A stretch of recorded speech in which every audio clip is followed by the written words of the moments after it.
So ನಾನು at a very beginning ಸ್ಟೇಜಿಂದನೇ ನಾನು dubbing ಮಾಡಿಕೊಂಡು ಡಿಗ್ರಿ ಮುಗಿಸ್ಕೊಂಡಿದ್ದೆ.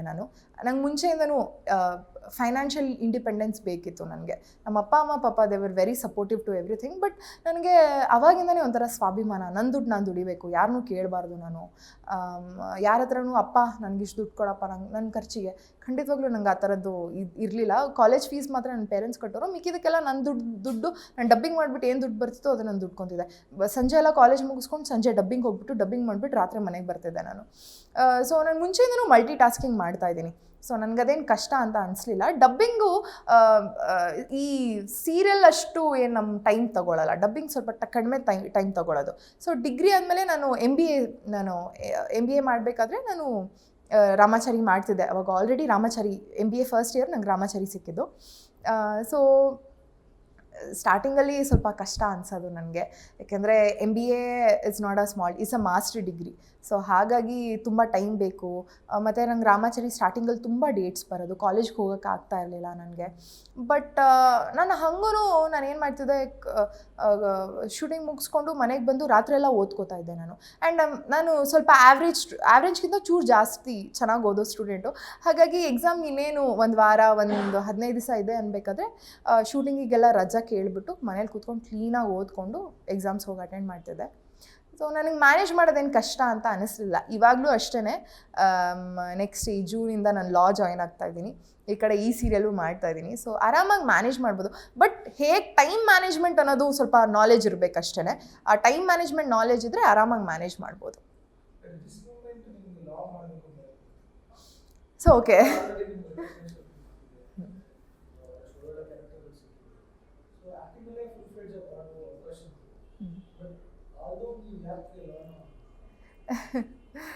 ಸೊ ನಾನು ಹೇಳೋದು ತುಂಬ ಕ್ಲೀಶೆ ಅನಿಸ್ಬೋದು. ಬಟ್ ಈ ಆ್ಯಕ್ಟಿಂಗ್ ಆಗಿರಲಿ ಅಥವಾ ಈ ಥರ ಸಿನಿ ಫೀಲ್ಡು ಇದೆಲ್ಲ ಸಸ್ಟೈನಬಿಲಿಟಿ ತುಂಬ ಕಡಿಮೆ.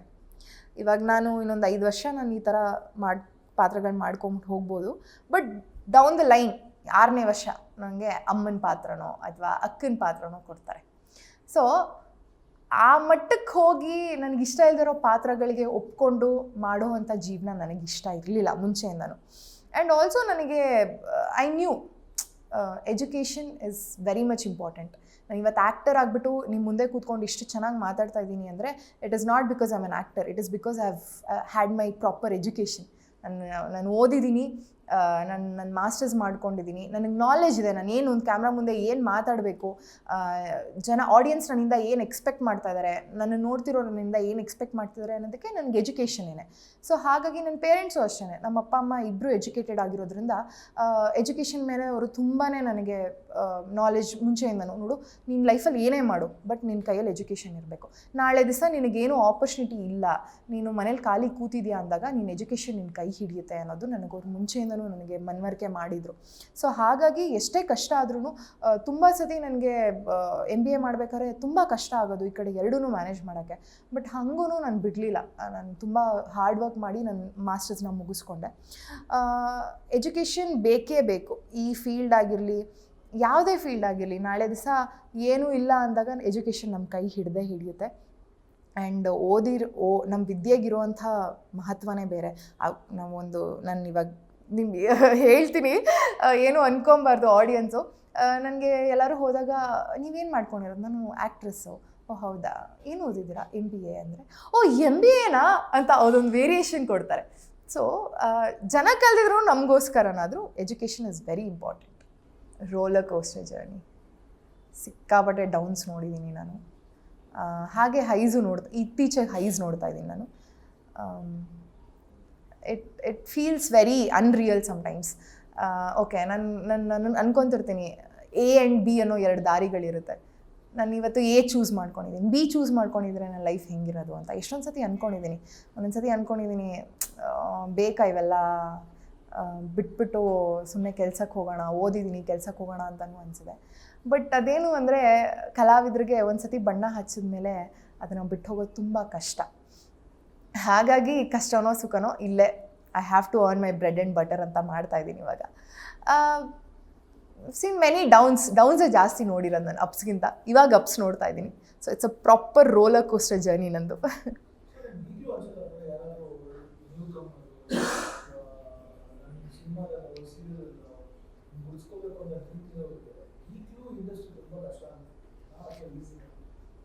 I would definitely not say ಇದು ಈಸಿ ಅಂತ. ಯಾಕೆ ಅಂದರೆ ಒಂದು ತುಂಬಾ ಕಾಂಪಿಟೇಷನ್ ಇದೆ ಆ್ಯಂಡ್ ಮಾರ್ಕೆಟ್ ತುಂಬ ವೈಡ್ ಆಗಿದೆ ಇವಾಗ. ನಿಮ್ಮ ಹತ್ರ ಒಂದು ಮೊಬೈಲ್ ಫೋನ್ ಇದ್ದರೆ ಸಾಕು, ನೀವೊಂದು ಶಾರ್ಟ್ ಮೂವಿ ಮಾಡಿಬಿಟ್ಟು ಯೂಟ್ಯೂಬಲ್ಲಿ ಹಾಕ್ಬೋದು. ಸೊ ಮುಂಚೆ ಆದರೆ ಹಾಗಿರಲಿಲ್ಲ. ತುಂಬ ಪ್ರೊಸೆಸ್ ಇರೋದು, ಜನರಿಗೆ ಟಿ ವಿಲಿ ಸೀರಿಯಲ್ಲು ಸಿನಿಮಾ ಇಷ್ಟೇ ಆಗಿರೋದು. ಇವಾಗ ಯೂಟ್ಯೂಬ್ ಇದೆ, ಎಷ್ಟೊಂದು ನೆಟ್ಫ್ಲಿಕ್ಸ್ ಅಂತೆ ಅದಂತೆ ಇದಂತೆ ಏನೇನೋ ಬಂದುಬಿಟ್ಟಿದೆ. ಸೊ ಹಾಗಾಗಿ it's a very wide market ಇವಾಗ. ಸೊ ಯಾರೇ ಫ್ರೆಷರ್ಸ್ ಅಥವಾ ನ್ಯೂ ಕಮರ್ಸ್ ಅವರು ಆ್ಯಕ್ಟರ್ ಆಗಬೇಕು ಅಂತ ಬಂದಾಗ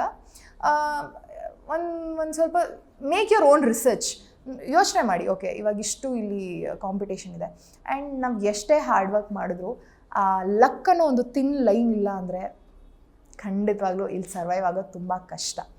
ಆ್ಯಂಡ್ ಫ್ರೆಷರ್ಸ್ ಯಾರು ಬರಬೇಕು ಅಂದ್ಕೊಂಡಿದ್ದೀರಾ, ಜಸ್ಟ್ ಬಿಕಾಸ್ ನಾನು ರೀಲ್ಸ್ ಮಾಡ್ತೀನಿ, ಜಸ್ಟ್ ಬಿಕಾಸ್ ನಾನೊಂದು ಇನ್ಸ್ಟಾಗ್ರಾಮಲ್ಲಿ ನಾನು ಇನ್ಫ್ಲೂಯೆನ್ಸರ್ ಆಗಿದ್ದೀನಿ, ಖಂಡಿತವಾಗ್ಲೂ ಅಷ್ಟಿದ್ರೆ ಸಾಕಾಗಲ್ಲ. ಇಲ್ಲಿಗೆ ಇದ್ದಿದ್ದೆ ಒಂದು ಆ್ಯಕ್ಟಿಂಗ್ ಮಾಡೋದು ತುಂಬಾ ಕಷ್ಟ. ಸೊ ಇದಕ್ಕೆ ಇದ್ರದ್ದಾದಂಥ ಹೋಮ್ವರ್ಕ್ ಮಾಡ್ಕೊಂಡು ಬರಬೇಕು ನೀವು. ಆ್ಯಂಡ್ ಆಲ್ಸೋ ನಾನು ಏನು ಹೇಳ್ತೀನಿ ಅಂದರೆ ಒಂದು ಬ್ಯಾಕಪ್ ಪ್ಲ್ಯಾನ್ ಇಟ್ಕೊಳ್ಳಿ. ಒಂದೇನೋ ಒಂದು ಇದಾಗಿಲ್ಲ ಅಂದರೆ ಏನಪ್ಪ ಅನ್ನೋದಕ್ಕೆ ಒಂದು ಬ್ಯಾಕಪ್ ಪ್ಲ್ಯಾನ್ ಇಟ್ಕೊಳ್ಳಿ. ಯಾಕೆಂದರೆ as I told, it's sustainability and ತುಂಬಾ ಕಡಿಮೆ ಇದೆ ಹೆಣ್ಮಕ್ಳಿಗಾಗಲಿ ಗಂಡು ಮಕ್ಳಿಗಾಗಲಿ. ಒಂದು ಸೀರಿಯಲ್ ಮಾಡಿ, ಒಂದು ಮೂವಿ ಮಾಡಿ ಮನೇಲಿರೋರು ಎಷ್ಟೊಂದು ಜನ ನಮ್ಮ ಕಣ್ಮುಂದೆನೇ ಉದಾಹರಣೆಗಿದ್ದಾರೆ. ಹಾಗಾಗಿ ಒಂದು ಎಜುಕೇಷನ್ ಅನ್ನೋದು ಮಾಡಿಕೊಂಡು ಆಮೇಲೆ ಈ ಫೀಲ್ಡಿಗೆ ಬನ್ನಿ. ಬಿಕಾಸ್ ಈ ಫೀಲ್ಡ್ ನಿಮ್ಗೆ ಯಾವಾಗ ಬೇಕಾದರೂ ಇಟ್ಸ್ ವೈಡ್ ಮಾರ್ಕೆಟ್, ಓಪನ್ ಆಗೇ ಇರುತ್ತೆ ನಿಮಗೆ. ನೀವು ಇಲ್ಲಿ ಬಂದು ಯಾವ ಥರ ಆ್ಯಕ್ಟರ್ ಆಗಬೇಕಂದ್ರೂ ಆಗುತ್ತೆ. ಸೊ ಎಜುಕೇಷನ್ ಅನ್ನೋದನ್ನ ಒಂದು ಮಾಡ್ಕೊಳ್ಳಿ ನೀವು. ನಿಮಗೆ ಒಂದು ಡಿಗ್ರಿ ಅನ್ನೋದು ಬೇಕೇ ಬೇಕು ಎಲ್ರಿಗೂ. ಅದನ್ನು ಮಾಡ್ಕೊಂಡು ಈ ಕಡೆ ಬನ್ನಿ. ಆವಾಗ ನಿಮಗೂ ಒಂದು ಮೈಂಡಲ್ಲಿ ಒಂದು ಏನು ಹೇಳ್ತಾರೆ, ಇದಾಗಿಲ್ಲ ಅಂದರೂ ಬಿಡು, ನಂದು ಹಿಂಗೂ ಎಜುಕೇಷನ್ ಇರುತ್ತಲ್ಲ, ಇಲ್ಲಿ ನೀವು ಸೋತ್ರೂ ನೀವು ಆ ಡಿಪ್ರೆಷನ್ಗೆ ಹೋಗಲ್ಲ, ಅಲ್ಲಿ ನೀವು ಸರ್ವೈವ್ ಆಗ್ತೀರಾ ಅನ್ನೋದು ನಿಮ್ಮ ತಲೆಯಲ್ಲಿ ಇರುತ್ತೆ.